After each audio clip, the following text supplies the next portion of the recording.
shir jaraa'id uu qabtay gudoomiyaha guddiga culimada guddiga taakuleenta jaaliyada Puntland ee Minnesota Dr. Cabdiqani Qardaawi ayaa shaaciyay feeskii koowaad ee lacag aruurinta loona gudbayo feeskii labaad inta lagu guda jiro bisha barakeysan ee Ramadaan. Dr. Cabdiqani Qardaawi ayaa si rasmi ah u sheegay in guddiga jaaliyada Minnesota ay bixiyeen lacag gaarayso ilaa $400,000 halka jaaliyada SSC Khaatuma ay bixiyeen $100,000. بسم الله الرحمن الرحيم الحمد لله رب العالمين والصلاة والسلام على رسول الله ولا ليال انت كبعدي انيغو مغعيغو يahay Cabdiqani dadkuna ay yaqaaniin Qardaawi waxaan maanta aad iyo aad ugu faraxsanahay anigoo guddiga culimada u magacaabeen inuu la shaqeeyo guddiga taakuleynta lacagta soo ururinaya reer Puntland waxaanu maantay soo gudbinay lacag 500,000 oo kun 500,000 oo kun oo fayska hore 500,000 oo kun waxa soo kala diray 400,000 oo kun jaaliyada Puntland baa soo ururisay 100,000 walaalaha SSC Khaatuma ayaa soo ururisay lacagaha la soo ururiyay cid gaar ah ma soo ururin dhammaan jaaliyada deegaanka ayaa soo ururiyay lacagtaasi maanta ayay soo baxday waxaana lacagtaas ku dirnay hay'ad la yiraahdo Haro cid aan soo raacinna ma jirto annagu wax badan xiriirinayna cidima soo raacin walaalaha hay'adda Haro oo lacagta qaadaya waxay naga ballan qaadeen ama aanu kala hadalnay lacagtaasi markay akoonkooda ay ka bixinayaan in akoonka ka qaadaan oo ay ku wareejiyaan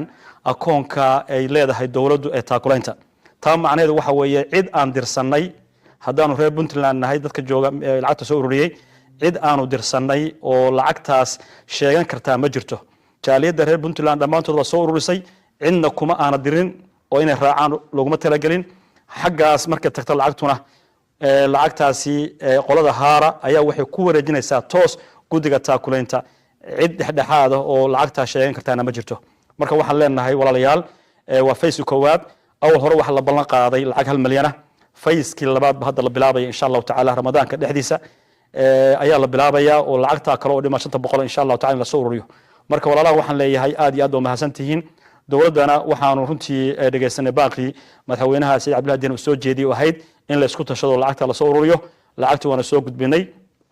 mar labaad waa $500,000 400 kamida waxa soo ururiyay jaaliyada reer Puntland 100,000 waxa soo ururiyay walaalaha Khaatumo lacagta iyada ahi waa ku celinaya dad gaarihi ma soo ururin dad gaarana ma soo raacin hadii lacagtu garow tagtana insha Allah taala waxay naga ballan qaadeen qolada Haaro in lacagtaasi ay iyagu toos ugu wareejinayaan hay'adda taakuleenta akoonka taakuleenta ee maar dawladda waxaan saa u leenahay inay meesha ka baxaan cid gaar oo sheeganaysa oo ama sii hormartay ama ka daba tagaysa وبالله التوفيق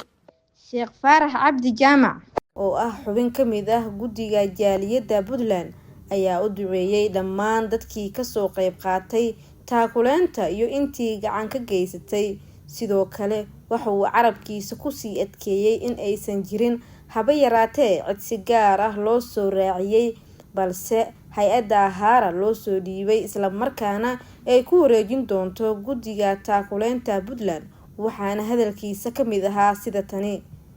inta uu noo sheegay gudoomiyaha culimada guddiga taakulada ku jiray ayaan baan taakiidinaynaa wax fiican waa wixii ugu horeeyay oo jaaliyada Puntland ay ugu deeqaan Zamzam Maxamuud Home Public Media magaalada Nairobi